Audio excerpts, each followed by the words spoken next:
Hello, everyone. Welcome to November. This is Marshall's birthday month.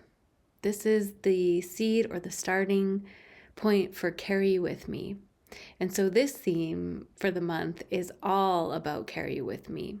What does Carry You With Me mean to me? And what does that phrase mean for you?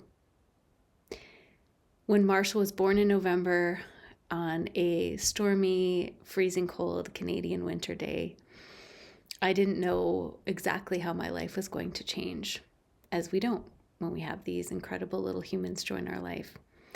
And 2 weeks later, I would have never known that I was going to be saying goodbye to him as well.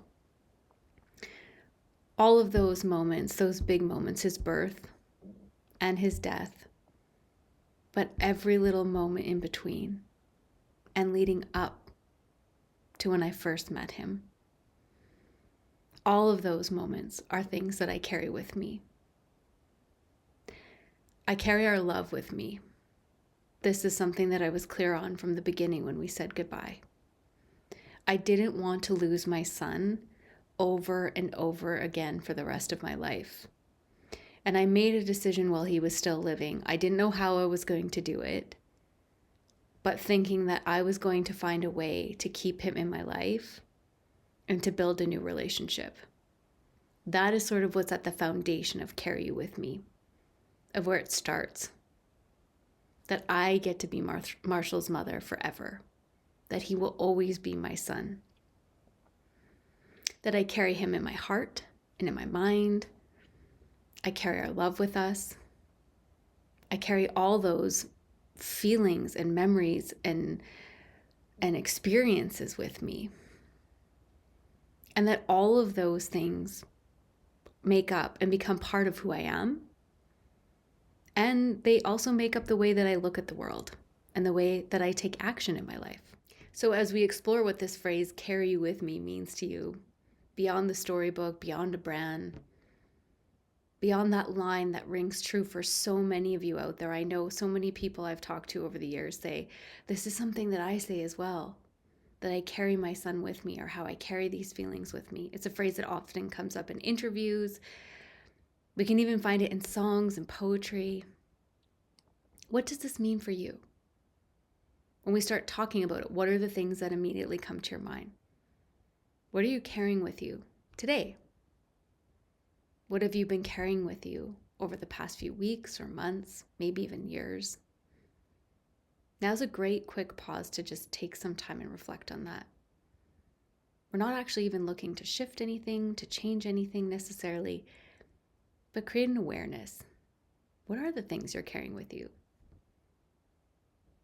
Are there things that you want to put more intention and time into thinking about or carrying with you in a different way or capacity? Are there things that are ready to maybe be released in certain ways or amplified?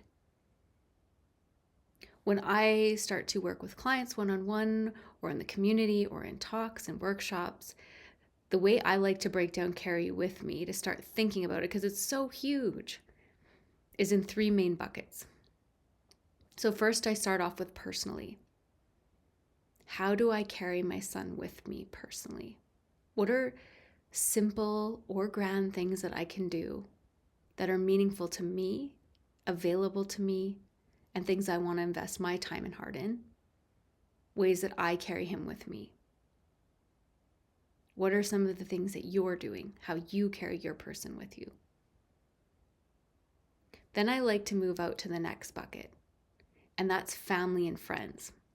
So whoever falls into that category for yourself, thinking of ways that you can work with those people or that they do it in their own way, and carrying your child or your person's love and memory with them, their legacy.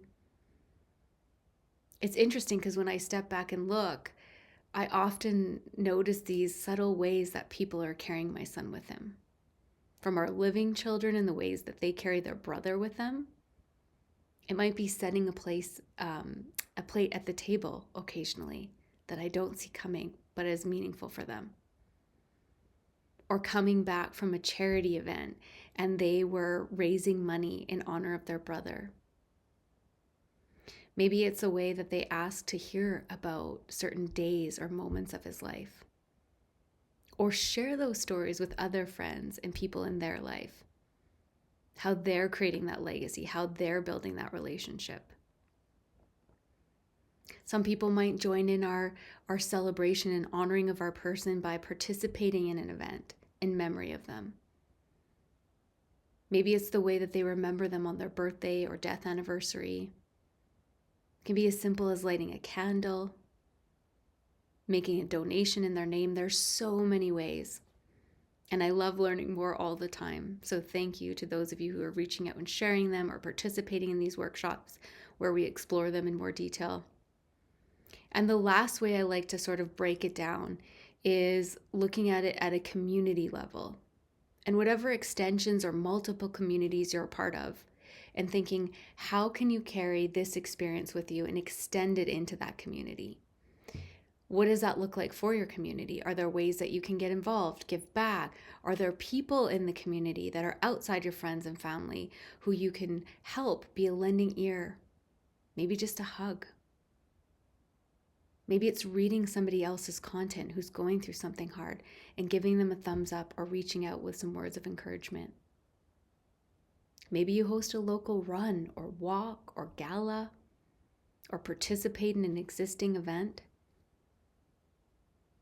Maybe there's a national or international day of celebration that you participate in broader communities.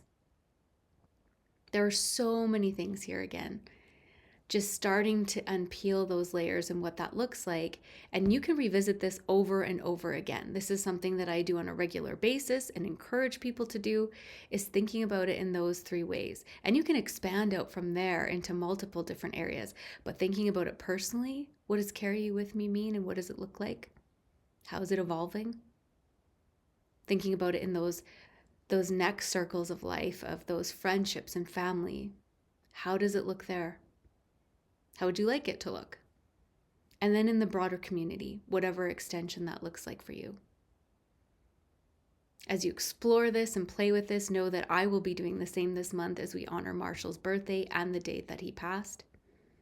It's also my birthday. I'll be celebrating with friends and family.